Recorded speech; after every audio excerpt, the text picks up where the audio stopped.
प्यारे बच्चा लोग, स्वागत है आपका आपके चैनल विक्टोरियस एकेडमी में। और हम लोग इस समय क्लास 9 के the fundamental unit of life chapter के बारे में पढ़ाई कर रहे हैं। काफी कुछ प्रीवियस वीडियोस में हम लोगों ने पढ़ रखा है, अब थोड़े से टॉपिक्स बचे हैं, चलिए उनको क्लियर करते हैं। तो आज हम लोग स्टार्ट करते हैं अपना पहला टॉपिक, जिसको कहा जाता है एंडोप्लाज्मिक रेटिकुलम, है ना बच्चों। इसके पहले हम लोगों ने माइटोकॉन्ड्रिया, प्लास्टिड और गोल्गी बॉडी और साइटोप्लाज्म, सेल मेम्ब्रेन काफी कुछ पढ़ लिया है। तो अब हमको पढ़ना है एंडोप्लाज्मिक रेटिकुलम। तो बच्चों देखिए जरा इसके फिगर की अगर हम लोग बात करें तो इसके फिगर में ये न्यूक्लियस जो होता है उसी से अटैच होकर ये प्लाज्मा मेम्ब्रेन के पास तक अटैच हो जाता है। इस तरीके से इसका कुछ स्ट्रक्चर आपको देखने को मिलेगा। ठीक, इसके अंदर न्यूक्लियोलस है, इसके अंदर क्रोमैटिन थ्रेड्स है, यही तो था ना बच्चों। इसके बाद आपको ये दिखेगा कि जो एंडोप्लाज्मिक रेटिकुलम है उनके कहीं कहीं पर कुछ शीट, कुछ मतलब कुछ खुरदुरा सा स्ट्रक्चर दिखेगा, है ना। जो खुरदुरा से स्ट्रक्चर होता है उस खुरदुरे से स्ट्रक्चर क्यों होता है? क्योंकि उसके ऊपर राइबोसोम होता है। तो चलिए पहले इनके पॉइंट्स के बारे में स्टडी करते हैं। इसका पहले नंबर का पॉइंट होगा कि it is membrane bound cell organelle. पहला इंपॉर्टेंट पॉइंट कि it is membrane bound cell organelle.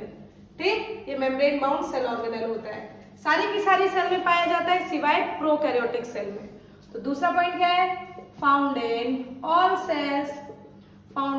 Sales except prokaryotic cell. बताया तो गया था बच्चों कि प्रोकैरियोटिक सेल में membrane bound cell organelle absent होती है। ठीक, प्रेजेंस कहां से दिख रही है? एक तरफ न्यूक्लियर मेम्ब्रेन से अटैच है, एक तरफ प्लाज्मा मेम्ब्रेन से। तो इसका क्या, इसकी जो प्रेजेंस होगी वो क्या होगी?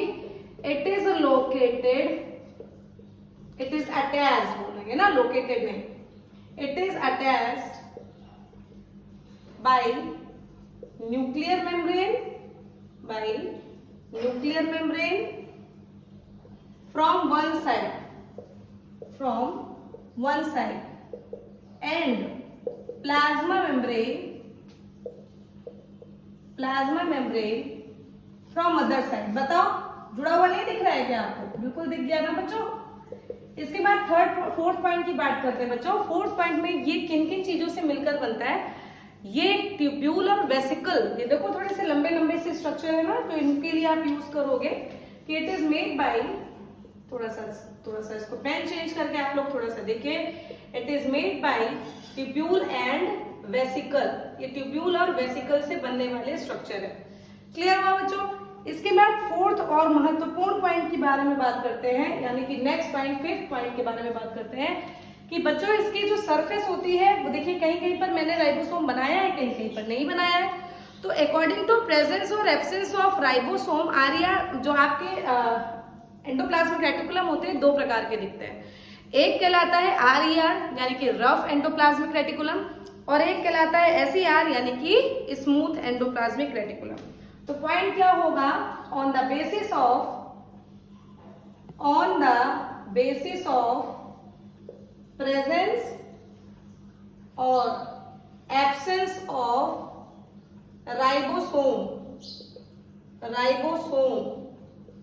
ER एंडोप्लाज्मिक रेटिकुलम का शॉर्ट फॉर्म है। ER is of two types, ये दो प्रकार के हैं बच्चा।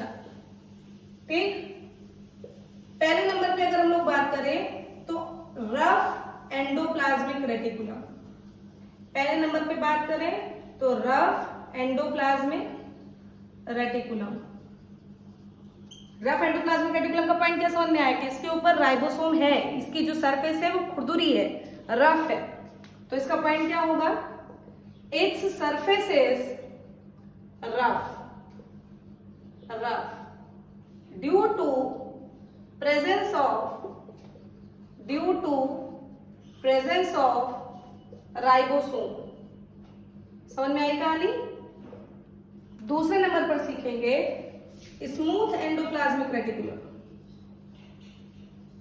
Smooth endoplasmic reticulum. भाई स्मूथ में ही, नाम में ही स्मूथ छप रखा है, तो स्मूथ के पॉइंट में क्या होगा कि इसका जो सरफेस होता है वो स्मूथ होता है।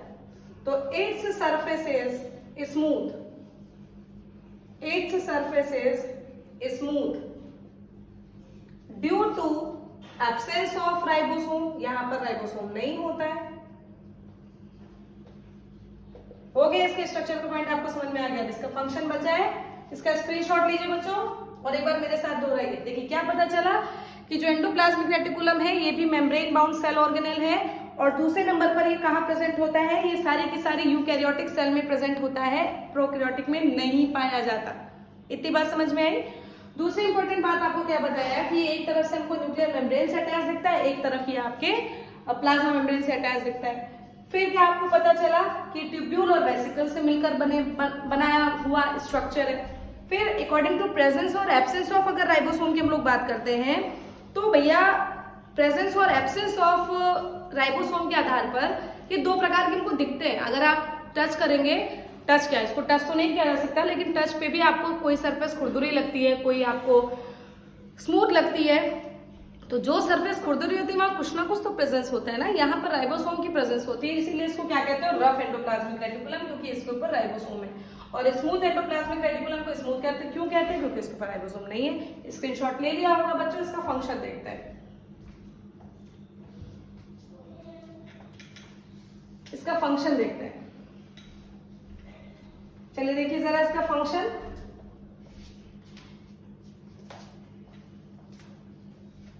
वेरी इंपॉर्टेंट इसके फंक्शंस हैं बच्चों, फंक्शन बिल्कुल याद रखिए, जितने भी सेल ऑर्गेनेल हैं उनके फंक्शन से ही आपके में काम आता है। सबसे महत्वपूर्ण बात सुनिए, अब आरईआर में जो आरईआर होता है उसके ऊपर राइबोसोम होता है बच्चे, और राइबोसोम का मेन काम होता है प्रोटीन सिंथेसिस। इंपॉर्टेंट काम समझिए, राइबोसोम का मेन काम होता है प्रोटीन सिंथेसिस। तो आरईआर जहां राइबोसोम होता है helps in synthesis of protein, helps in synthesis of protein. क्यों? क्योंकि उसके ऊपर राइबोसोम है और राइबोसोम का काम क्या होता है, प्रोटीन की सिंथेसिस करना। शाबाश। नेक्स्ट पॉइंट, एसईआर यानी कि smooth endoplasmic reticulum helps in, अब एक अगर प्रोटीन बना रहा है तो दूसरा फैट बनाएगा, और फैट को लिपिड भी कहते हैं। तो SER helps in synthesis of lipid, ठीक, लिपिड। इसके बाद एंड कोलेस्ट्रॉल, जानकारी के लिए ले लीजिए बच्चों की जानकारी कि जो कोलेस्ट्रॉल होते हैं ये भी फैट होते हैं। एंड स्टेरॉयड हार्मोन, हमारे शरीर में जो सेक्स हार्मोन्स होते हैं उनका नेचर स्टेरॉयडल होता है, और वो कहां से सिंथेसाइज हो सकते हैं, एसईआर से। क्लियर हुआ? Very good. थर्ड पॉइंट, क्योंकि बेटू अगर आपको याद हो तो मैंने बताया था कि सेल मेम्ब्रेन, प्लाज्मा मेम्ब्रेन जो होती है वो मिलकर बनती है प्रोटीन एंड लिपिड से, इसलिए ऐसा एनसीईआरटी में बिल्कुल साफ लिखा है, याद कीजिए कि it helps in membrane biogenesis, मतलब ये मेम्ब्रेन को बनाने में यूज हो रहा है।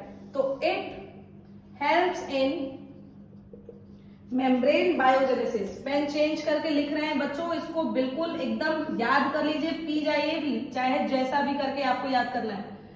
मेम्ब्रेन बायोजेनेसिस का मतलब बिकॉज इन प्लाज्मा मेम्ब्रेन या cell membrane lipids and proteins are present.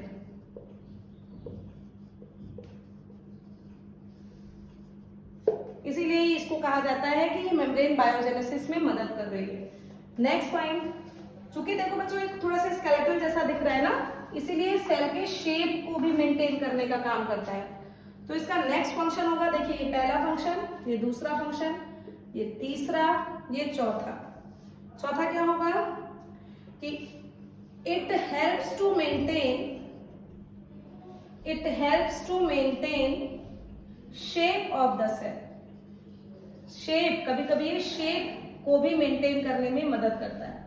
और पांचवा महत्वपूर्ण पॉइंट एनसीईआरटी में दे रखा है बच्चों कि जो हम लोग दवा खाते हैं, जहर, मान लीजिए कभी कभी ड्रग्स ले लिया या कभी कभी जहर की मात्रा हमारे शरीर के अंदर पहुंच गई, हमको पता भी नहीं चला, या जानबूझ के भी अगर ले लिया गया, तो उसको डिटॉक्सिफाई करने का काम एसईआर अपनी दम भर करता है।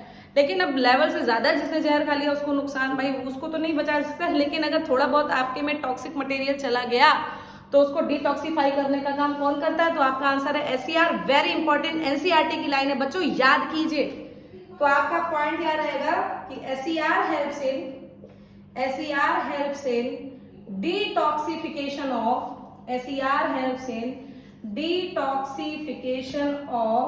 ड्रग्स का मतलब दवाइयां। बहुत ज्यादा दवाइयां हमारे बॉडी को नुकसान भी देती हैं यार, तो उनको डिटॉक्सिफाई नहीं करेगा क्या? Drugs and poisons in liver में जाकर ये लीवर की सेल की जो SER होती है वो ड्रग्स और पॉइजन को डिटॉक्सिफाई यानी कि उसका जो खराब इफेक्ट है उसको खत्म करने का काम करती है। खत्म होता है आपका एंडोप्लाज्मिक रेटिकुलम। फटाफट इसके फंक्शन मेरे साथ दोहराइए। चूंकि RER में राइबोसोम होते हैं, that's why it helps in protein synthesis. RER helps in protein synthesis. अब एक ने प्रोटीन बना लिया, then SER helps in fat synthesis. Fat को लिपिड कहते हैं। कोलेस्ट्रॉल आपके शरीर में वो भी लिपिड नेचर का होता है, फैटी नेचर का होता है, ठीक, जो हमको नुकसान भी कर सकता है। कभी कभी गुड कोलेस्ट्रॉल भी होते हैं, बैड कोलेस्ट्रॉल भी होते हैं, इसकी बातें फिर कभी करेंगे। स्टेरॉइडल हार्मोन की सिंथेसिस करने का काम करते हैं। जितने भी हमारे सेक्सुअल हार्मोन्स हैं, जैसे फीमेल को फीमेल बनाने के लिए, मेल को मेल प्रॉपर बनाने के लिए जो हार्मोन्स का एक सिक्रीशन होता है हमारे शरीर से, उन हार्मोन्स को स्टेरॉइडल हार्मोन्स कहते हैं और उनकी सिंथेसिस कराने का काम भी SER करती है सेल्स की। फिर थर्ड पॉइंट में बताया कि मेम्ब्रेन बायोजेनेसिस यानी कि सेल की प्लाज्मा मेम्ब्रेन को बनाने में मदद करता है ये। क्यों? क्योंकि जो प्लाज्मा मेम्ब्रेन होती है वो मिलकर बनी होती है किससे? लिपिड से और प्रोटीन से, दैट्स वाई। इसके बाद ये शेप ऑफ द सेल को भी कभी नहीं मेंटेन करती है। और सबसे महत्वपूर्ण पॉइंट, सभी पॉइंट महत्वपूर्ण है लेकिन सबसे इंपॉर्टेंट पॉइंट कि SER helps in detoxification of drugs and poisons, जो कि कहाँ पाए जाते हैं? लीवर सेल्स में। बच्चों ये सारे NCERT के पॉइंट्स है, प्लीज इसको एज इट इज याद कीजिए, स्क्रीनशॉट लीजिए। नेक्स्ट टॉपिक शुरू करने जा रहे हैं जिसको हम लोग कहेंगे लाइसोसोम। चलिए, वेरी गुड। नेक्स्ट टॉपिक है आपका लाइसोसोम। लाइसोसोम के बारे में अगर हम लोग बात करें तो ये भी एक, अगर इसकी बात करें तो ये भी एक मेम्ब्रेन बाउंड सेल ऑर्गेनेल है। ये सब सिंगल मेम्ब्रेन सेल बॉन्ड। अब मेरे साथ आप लोग याद करने की कोशिश कीजिए, डबल मेम्ब्रेन के बारे में क्या बताया था? जिसने भी अपने मन में सोचा ये आंसर दिया, वेरी गुड। डबल मेम्ब्रेन के बारे में आपको बताया गया था माइटोकॉन्ड्रिया, क्लोरोप्लास्ट और न्यूक्लियस, यही तो होता है, ठीक है। न्यूक्लियस हालांकि सेल ऑर्गेनेल नहीं होता, माइटोकॉन्ड्रिया और क्लोरोप्लास्ट ही सेल ऑर्गेनेल होते हैं, लेकिन न्यूक्लियस भी तो डबल मेम्ब्रेनस था, ठीक है। चलिए अच्छा, आगे का टॉपिक शुरू करते हैं हम लोग लाइसोसोम। लाइसोसोम के बारे में फिगर में आपको कुछ नहीं बनाना, कुछ सेल लाइक स्ट्रक्चर बना दो, उसके अंदर मटेरियल भर दो। ये मटेरियल क्या है, बस इसी के बारे में आपको समझना है। इसको कहते हैं हाइड्रोलिटिक एंजाइम्स। हाइड्रोलिटिक एंजाइम्स का मतलब समझो बच्चे, यहाँ पर लिसिस, लिटिक का मतलब लिसिस और लिसिस का मतलब टू ब्रेक डाउन, मतलब ये हर चीज को तोड़ने का काम करता है, तोड़ने फोड़ने का काम करता है। यानी कि हाइड्रोलिटिक एंजाइम्स यार हमारे शरीर में HCl के फॉर्म में होता है यार, जो भी खाते हम लोग डाइजेस्ट हो जाता है कि नहीं हो जाता है। तो ये जो लाइसोसोम होते हैं, सबसे महत्वपूर्ण पॉइंट कि it is membrane bound, single membrane bound, है ना, it is single membrane bound cell organelles, single membrane bound cell organelles. सबसे महत्वपूर्ण पॉइंट समझ में आया। उसके बाद क्या समझ में आया कि इट हैज या पहले तो ये प्रेजेंट कहाँ कहाँ होता है, तो it is present in all cells except फिर आपका आंसर वही एक कॉमन, प्रोकैरियोटिक सेल। बताया है यार कि मेम्ब्रेन बाउंड सेल ऑर्गेनेल नहीं पाई जाएगी, तो अब तक आपको आ जाना चाहिए। अगर मेम्ब्रेन बाउंड लिख दिया तो इसका मतलब है कि वो प्रोकैरियोटिक सेल में नहीं होगी। थर्ड पॉइंट, इट हैज, जो इसके अंदर के एंजाइम्स है उसको लिखवा रहे हैं, इट हैज हाइड्रोलिटिक या बच्चा पार्टी, इसी को हम लोग कहते हैं digestive enzymes.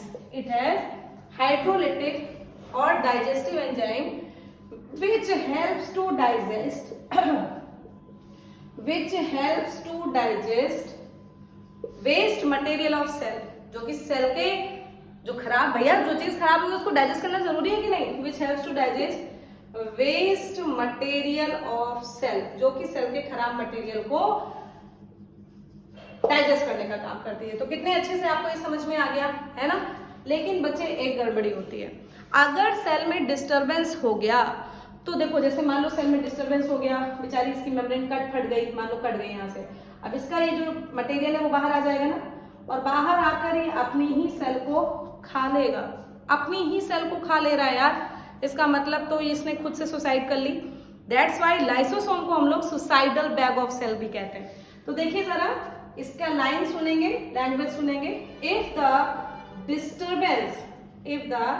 Disturbance takes place in a cell then its digestive enzymes या hydrolytic enzymes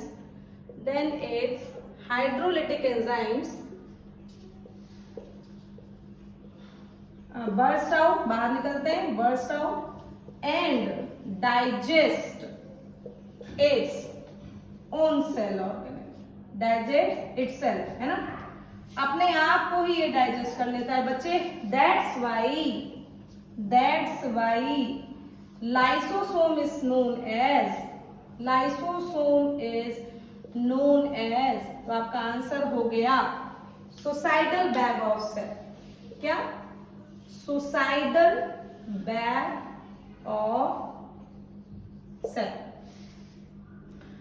ये भी सीख लिया आपने भैया कि इसको सुसाइडल बैग ऑफ सेल क्यों कहते हैं। खत्म हुआ लाइसोसोम भी। चलिए फटाक से देखिए कि ये सिंगल मेम्ब्रेन बाउंड ऑर्गेनेल है, सारी सेल्स में प्रेजेंट होते हैं, प्रोकैरियोटिक में नहीं होते हैं। इनके अंदर जो भरा होता है उसको हाइड्रोलिटिक एंजाइम्स या फिर डाइजेस्टिव एंजाइम, बड़े पावरफुल एंजाइम्स हैं, सब कुछ डाइजेस्ट करने की क्षमता रखते हैं। तो जो सेल का वेस्ट मटेरियल होता है इसको ये लोग डाइजेस्ट कर लेते हैं। लेकिन क्या होता है कि कभी कभी सेल में उथल पुथल डिस्टर्बेंस होने के कारण इसकी जो हाइड्रोलिटिक एंजाइम है बाहर आ जाते हैं और अपनी सेल को खुद खा लेते हैं। That's why it is called as suicidal bag of cell. Screenshot लीजिए बच्चा पार्टी, समझ में आ गया होगा। नेक्स्ट शुरू करते हैं हम लोग वैक्यूल। अब वैक्यूल की बात देखें भाई, वैक्यूल की बात देखते हैं। ये लिखा रहने देते हैं, देखिएगा, क्योंकि वैक्यूल में भी यही एक पॉइंट है जो कॉमन, बार बार एक ही पॉइंट को बार बार दोहराया जा रहा है। ठीक, तो नेक्स्ट टॉपिक आप क्या पढ़ने जा रहे हो? वैक्यूल। अब वैक्यूल को भी ऐसे ही बना देना है और इसके अंदर कुछ मटेरियल भरा रहता है भाई, इसको तो कुछ तो कहते ही। बस सबसे बड़ी बात बच्चे, जो इसकी मेम्ब्रेन होती है उसका एक नाम दे रखा है टोनोप्लास्ट, और इसके अंदर के मटेरियल को सेल सैप कहते हैं। यार वैक्यूल के अंदर के मटेरियल को सेल सैप कहते हैं, इस बात को ध्यान रखना। या फिर इसको हम लोग वैक्यूलर सैप भी कह सकते हैं। ठीक, अब देखो सबसे पहला इंपॉर्टेंट पॉइंट आप लोग जान गए कि it is membrane bound, single membrane bound cell organelle. उसके बाद क्या सीखा कि it is present in all cells except prokaryotic. बार बार एक ही बार कि membrane bound cell organelles prokaryotic में एब्सेंट होते हैं, यूकैरियोटिक में प्रेजेंट होते हैं। अब नेक्स्ट पॉइंट इसके टोनोप्लास्ट का कि its membrane is known as, ये उसको कहते क्या है? इज कॉल्ड, तो आपका आंसर होगा टोनोप्लास्ट कहते हैं इसको। इसको क्या कहते हैं? टोनोप्लास्ट कहते हैं। फिर नेक्स्ट पॉइंट में इट्स फ्लूइड इज कॉल्ड, इसके फ्लूइड को क्या नाम दिया गया? तो आपका आंसर हुआ सेल सेल। इसका क्या नाम दिया गया आपने? Cell cell. याद करो जब आपको प्लांट सेल और एनिमल सेल में डिफरेंस बता रहे थे बच्चा, ये बता रहे थे कि जो प्लांट सेल होता है उसमें सिंगल और लार्ज होता है, 90% ऑफ वॉल्यूम कवर करता है। सीखो जरा, पहले लाइन लिखो क्या कि इन प्लांट सेल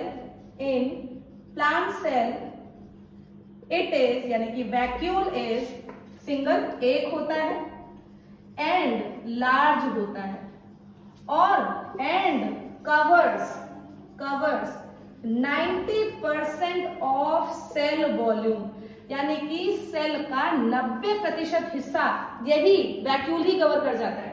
ठीक, लेकिन बच्चे एनिमल सेल में तो ये छोटे छोटे और कई सारे होते हैं। तो एनिमल सेल की बात लिखते हैं, but in animal cell it is many and small, छोटे छोटे कई सारे होते हैं। तो ये तो इसकी लोकेशन हो गई, इसका स्ट्रक्चर हो गया, ये सब समझ में आया। फंक्शन सुनते हैं, फंक्शन देखो बच्चे, इसके बाहर आपका सेल होगा कि नहीं? सोचो इसके बाहर आपका सेल होगा। अब इस सेल से इसके अंदर वेस्ट मटेरियल जाकर स्टोर हो जाता है। हालांकि सब कुछ स्टोर करने का काम करता है, एक्सेसिव कुछ भी, जो भी डिफ्यूजन प्रोसेस के थ्रू यहाँ चला जाए, लेकिन mainly it helps to store waste material due to diffusion process, with the help of diffusion process. तो बच्चे इसका फंक्शन सुनते हैं। The main function, the function of vacuole is to store the waste material of cell, waste material of cell. But लेकिन बच्चे इसके अलावा भी स्टोर करता है, but it also stores glucose store करता है बच्चा, ठीक, अमीनो एसिड स्टोर करता है, ठीक है, फैटी एसिड स्टोर करता है, एटसेट्रा। सेल में जो भी कुछ है एक्स्ट्रा एक्सेसिव जो भी कुछ होगा वो सब कुछ स्टोर करने का काम आपका वैक्यूल करेगा, ठीक है, डिफ्यूजन प्रोसेस के थ्रू। वैक्यूल भी खत्म होता है बच्चे। क्या क्या पढ़ लिया आपने कि it is single membrane, bar bar 2 point तो रिपीट हो ही रहे हैं। इसकी मेम्ब्रेन का नाम दे दिया गया टोनोप्लास्ट, इसके फ्लूइड को नाम दे दिया गया cell sac, vacuolar sac. Plant cell में ये एक होता है, बड़ा होता है, 90% वॉल्यूम को कवर करके रखता है। एनिमल सेल में छोटे होते हैं, कई सारे होते हैं। और जो फंक्शन ऑफ वैक्यूल होता है वो होता है वेस्ट मटेरियल, या फिर वेस्ट मटेरियल को मेनली और भी कई चीजों को स्टोर करने का काम करता है। डिफ्यूजन प्रोसेस के थ्रू सेल की चीजों को मेंटेन करता है एक तरीके से। समझ में आया? सेल की जो कंसंट्रेशन होता है उसको मेंटेन करने का काम करता है। तो इस तरीके से सेल ऑर्गेनेल टॉपिक कंप्लीट हो गया। एक टॉपिक बचा है बच्चों, उसके बाद आपका ये चैप्टर फिनिश हो जाएगा। और लास्ट टॉपिक है आपके इस चैप्टर का which is called cell division. मेरे साथ उसको भी समझिए, उसके बाद इस चैप्टर को करते हैं हम लोग पैक कर। चलो मन में सोचो बच्चों, सेल डिवीजन क्या होता है, सेल डिवीजन की जरूरत क्यों होती है ना? तो सबसे लास्ट टॉपिक आपके इस चैप्टर का है सेल डिवीजन। अगर हम लोग सेल डिवीजन की बात करें तो सेल डिवीजन क्या होता है? सेल को डिवाइड करना इज कॉल्ड सेल डिवीजन। तो देखिए जरा कि सेल डिवाइड्स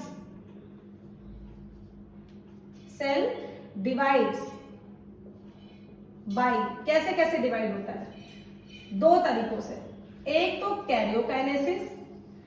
कैरियोकाइनेसिस पहले मतलब देखो जैसे मान लो ये एक सेल है, उसका ये न्यूक्लियस है, ठीक, इसके न्यूक्लियस में वही सब प्रेजेंट है, क्रोमोसोम और ये सब। अब सबसे पहले क्या होगा कि इसका न्यूक्लियस डिवाइड करेगा, ऐसे करके 2 न्यूक्लियस डिवाइड हो गए। अब इस दोनों न्यूक्लियस के डिवाइड होने से इस तरीके से 20 से ये सेल डिवाइड करेगी और अब 2 सेल बनके तैयार। तो इस तरीके से डिवीजन होता है बच्चे, 1 से 2 सेल बन गई। अब इसमें फिर से देखो क्या होगा, इसमें फिर से जो एक सेल बनेगी उसका न्यूक्लियस 2 में डिवाइड होगा फिर, है ना? तो इस तरीके से कंटिन्यूटी मेंटेन होती रहती है बच्चों, 1 से 2, 2 से 4, 4 से 8, 16, 32, इस तरीके से डिवीजन चलता रहता है। तो ये क्यों होता है, पहले तो ये समझिए कि जो न्यूक्लियस को आपने डिवाइड किया इसको कैरियोकाइनेसिस कहा गया। तो कैरियोकाइनेसिस को हम लोग लिख सकते हैं न्यूक्लियस डिवीजन, यानी कि न्यूक्लियस को डिवाइड करना। Cell divides by karyokinesis and cytokinesis. Cytokinesis क्या कि ये देखो साइटोप्लाज्म भी से डिवाइड हो गया तो 2 सेल बन गई। तो इसका मतलब साइटोप्लाज्म का डिवीजन, यानी कि सेल डिवीजन में 2 कहते नहीं 2 प्रोसेसिंग होती है। कैरियोकाइनेसिस जिसमें न्यूक्लियस डिवाइड करता है और उसके बाद साइटोकाइनेसिस जिसमें साइटोप्लाज्म डिवाइड करता है। समझ में आया? सेल डिवीजन जरूरी क्यों होता है? सेल डिवीजन इसलिए जरूरी होता है क्योंकि हमको ग्रोथ चाहिए। तो आप एक लाइन और लिख सकते हो, cell divides for growth and formation of gametes. ये 2 चीज अगर ना करनी हो ना तो सेल कभी हमारी डिवाइड ही ना करे, ठीक, ये 2 चीजें उसको करनी होती है इसलिए वो डिवाइड करता है। तो सेल डिवीजन बच्चे 2 तरीके का, एक माइंड। अब ये तो सेल डिवीजन क्यों होता है, कैसे होता है, समझ में आ गया। एक चीज और देखो, सेल डिवीजन आखिर क्यों जरूरी होता है? सेल डिवीजन इसलिए जरूरी होता है क्योंकि हम लोग अपने मम्मी के पेट में जाइगोट के फॉर्म में होते हैं, फिर धीरे धीरे धीरे धीरे एम्ब्रियो बनता है, एम्ब्रियो से बच्चा बनता है, बच्चे से बाहर आते हैं, इतने बड़े हो जाते हैं हम लोग। ये कैसे बच्चे, अगर सेल ना डिवाइड कर रही होती तो हम लोग की कभी भी ग्रोथ ना पॉसिबल होता। समझ में आया? तो सेल डिवीजन को मेंटेन, सेल डिवीजन को करने के लिए 2 तरीके से इसकी स्टडी की जाती है। एक सेल डिवीजन कहलाता है माइटोसिस टाइप का और दूसरा सेल डिवीजन कहलाता है मियोसिस टाइप का, ठीक, माइटोसिस एंड मियोसिस। मेरे साथ इसके पॉइंट्स को समझिए। सबसे पहले बात करते हैं कि ये होता क्या है। माइटोसिस सेल हमारी बॉडी की सेल्स में होता है। तो सबसे पहले हमारी बॉडी की ग्रोथ कराता है ना, तो it occurs in somatic cell।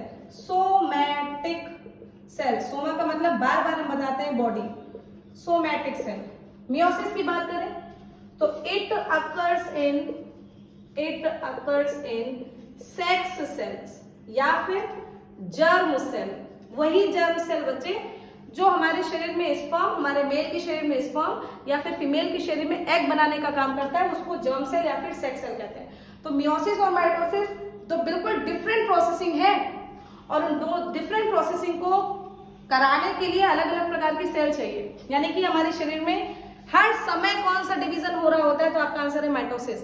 लेकिन जब स्पर्म और एग के फॉर्मेशन की बात होती है तब क्या करवाना होता है, तब आपको मियोसिस करवाना, मतलब मियोसिस हो जाता है, हम लोग नहीं करवाते, नेचुरली होता है। ठीक, सेकंड पॉइंट और सेकंड पॉइंट में समझो।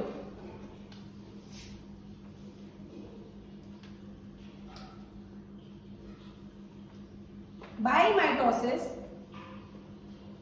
mitosis, one cell can form two cell।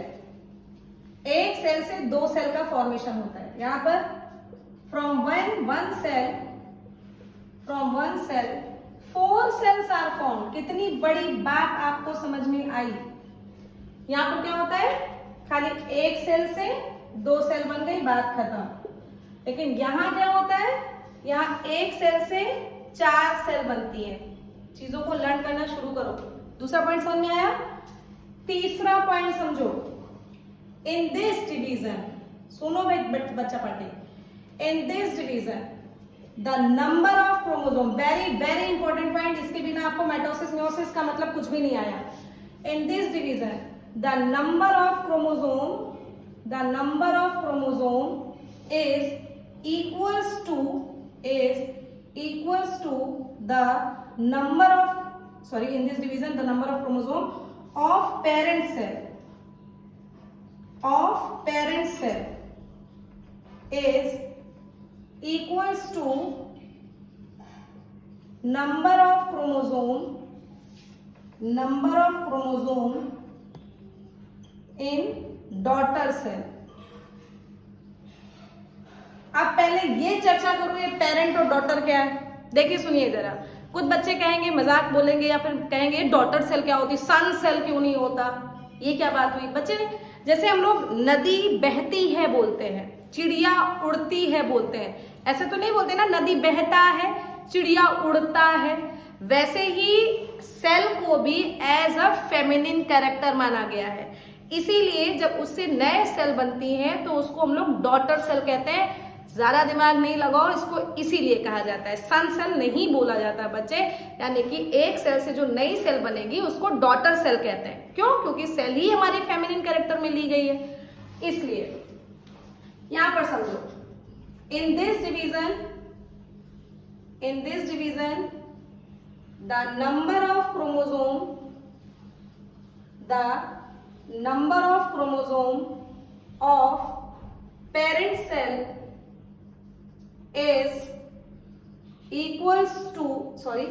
is just half number of chromosome of daughter cell is just half to the parent cell। यहाँ की भी लैंग्वेज में पहले हम डॉटर से लिख दे रहे तब ताकि आपको समझ में आए। ये जो लिख दिया है लिखने पे मत जाइए, अभी आपको समझाने जा रहे हैं। सुनिए जरा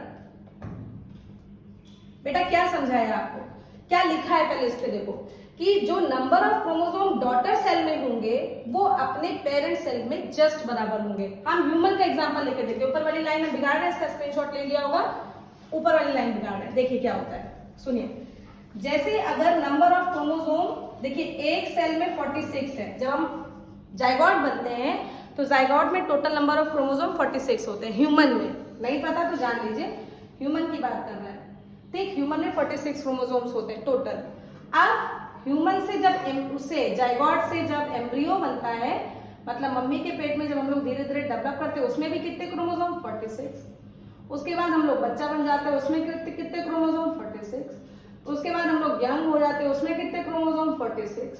या लगातार 46 क्रोमोसोम ही हमारे शरीर में लगातार बने हुए हैं। ये मेंटेनेंस कैसे हो पाई, तो आपको आंसर देना पड़ेगा माइटोसिस, क्योंकि इसमें number of chromosome daughter cell पे पेरेंट सेल के एकदम बराबर होता है। देखो जायगोट था, इस जायगोट से 2 सेल बनी, फिर इससे और सेल बनी, इन सब में लगातार फिर ये सेल एक्यूमुलेट हो गए और एक्यूमुलेट करके इस तरीके से एम्ब्रियो बना दिया, फिर इस एम्ब्रियो में और डिवीजन हुआ, बच्चा बन गया। तो इस तरीके से जो प्रोसेसिंग चलती है माइटोसिस में, उसमें नंबर ऑफ क्रोमोसोम एकदम बराबर होता है डॉटर सेल और पेरेंट सेल का। यहाँ क्या बताया, यहाँ की बात सीखिए, सीख लीजिए बच्चों, इतना मजेदार आप लोग को समझ में आएगा, कुछ कहने की बात नहीं। देखिए जैसे मान लो इसमें क्या हो रहा है, हमने क्या बोला कि अब देखो क्या होता है। मान लीजिए 46 क्रोमोसोम हमारे हैं, ठीक, ये कहाँ हो रहा है उसकी बात करते हैं पहले। इससे देखो जर्म सेल और सेक्स सेल में होता है, यानी कि कैसे, और क्रोमोसोम नंबर जस्ट हाफ हो जाते हैं। देखो कैसे, मान लीजिए ये हम है 46 क्रोमोसोम, हमारी जिनसे शादी हुई, भाई मैन ही तो होगा, इंसान ही तो होगा, उसके क्रोमोसोम कितने 46। आपको बताया गया कि जब भी कभी मेल फीमेल जुड़ते हैं तो बच्चा बनता है, यार 92 क्रोमोसोम वाला बच्चा बनेगा क्या, गॉड जिला, ऐसा होता है क्या, नहीं होता है बच्चे। तो फिर ये कैसे मेंटेन होता है, तो देखो इधर देखो, हमारे यहाँ 46 क्रोमोसोम में ये मान लीजिए JM है ना, हम है, तो हमारे शरीर में क्या हुआ, हमारे जर्म सेल में क्या हुआ, हमारे सेक्स सेल में क्या हुआ, मियोसिस डिवीजन, और हमारे पास जो एग बने मेरे शरीर में वो कितने बने 23, और जो मेरे सर्जी थे उनके शरीर में भी क्या है, मियोसिस डिवीजन है, सर्जी हमारे, उनके शरीर में मियोसिस डिवीजन हुआ, और उनके जो स्पर्म सेल है बच्चे उसमें भी 23 क्रोमोसोम्स आ गए। अब दोनों को मिला दोगे तो 46 ही तो आया, ठीक, ये नहीं आते यार कभी। अब बच्चा तो नॉर्मल बच्चा पैदा हो गया, तो 23 ये जो प्रोसेसिंग हुई, देखो ये पेरेंट सेल, ये डॉटर सेल, ये पेरेंट सेल, ये डॉटर सेल, यही बात तो लिखी है कि in this division the number of chromosome of daughter cell is just half to the parent cell. समझ में आया, वेरी गुड। 4th नंबर के पॉइंट्स को देखते हैं। अब चूंकि नंबर ऑफ क्रोमोसोम एकदम एक बराबर होते हैं, एकदम एक बराबर होते हैं, तो इस तरीके से हम लोग कह सकते हैं कि ये क्लोन बनाते हैं। क्लोन बेटा एकदम आइडेंटिकल होते हैं, उसमें कोई डिफरेंस नहीं होता। तो यहां पर लिखेंगे it helps in formation of clone, ये क्लोन बनाने में मदद करते हैं। और अगर इधर बात करें तो यहां पर बात करेंगे it helps in formation of spring, बच्चा बनता है इसमें। It helps in formation of spring, it helps in formation of spring. समझ में आया कहानी। अब अगर हम लोग आगे और बातों को ले, ध्यानपूर्वक देखिए, सीख लिया होगा आप लोगों ने ये सब। एक सेकेंड क्लियर हुआ। सोमैटिक सेल में हो रहा है, सेक्स सेल में हो रहा है, जर्म सेल में हो रहा है। फिर क्या सीखा, एक सेल से 2 सेल बन रही है, यहाँ एक सेल से 4 सेल बन रही है। Number of chromosome daughter cell में एकदम बराबर है पेरेंट सेल के, number of chromosome daughter cell में आधी हो जाती है पेरेंट सेल के। ये क्लोन बना रहा है, ये ऑफ स्प्रिंग बना रहा है। एकदम आप लोगों को सारी बातें समझ में आ गई होंगी। एक लाइन और सीख लो बस, एक लाइन, कि it occurs in single step, it occurs in single step, मतलब ये पहले ये सेल थी, एक बार माइटोसिस हुआ 2 बन गए, 2 बार दूसरी बार माइटोसिस हुआ, लो 4 सेल बन गए, है ना, इस तरीके से। यहां पर बच्चे 2 स्टेप होता है, इसीलिए तो 4 सेल बन रही है। It occurs in 2 step. सबसे लास्ट पॉइंट चल रहा है, फटाक से इसको भी समझ लो। 2 स्टेप का मतलब इसमें बच्चे 2 फेजेस आती हैं, 2 फेजेस आती है। एक को कहते हो मियोसिस फर्स्ट और दूसरा कहलाता है मियोसिस सेकेंड। देखो जरा कैसे, इधर देखो, जैसे ये पहली सेल है, इसमें मियोसिस फर्स्ट हो गया तो 2 सेल बन गई। अब इसमें मियोसिस सेकेंड हो गया तो 4 सेल बन गई कि नहीं बन गई, तो एक स्टेप और 2 स्टेप मिलाकर 4 सेल बन गई। और यहाँ पर एक स्टेप में एक सेल, मतलब एक स्टेप में इसमें एक ही स्टेप होता है। पहले स्टेप में ये हुआ, फिर दूसरी बार माइटोसिस हुआ तो 4 सेल, फिर तीसरी बार माइटोसिस हुआ, इस तरीके से करके। ये देखो इसमें सिंगल मियोसिस में 2 स्टेप है, तो इस चीज को समझ लेंगे। और इस तरीके से आपने पूरा का पूरा सेल डिवीजन भी समझ लिया। तो वेरी इंपॉर्टेंट चैप्टर बच्चे क्लास 9 का इंट्रोडक्टरी चैप्टर होता है सेल। इजी चैप्टर है, छोटे पार्ट में आपको मुश्किल से 5 या 6 पार्ट आप लोगों ने के लिए बने होंगे। आप लोग इसको स्टडी कीजिए, अगर कोई दिक्कत हो तो कमेंट कीजिए, बाकी चैनल सब्सक्राइब कीजिए, शेयर कीजिए, मन लगा के पढ़िए, स्क्रीनशॉट ले ही लिया होगा। तब तक के लिए बच्चों थैंक यू सो मच।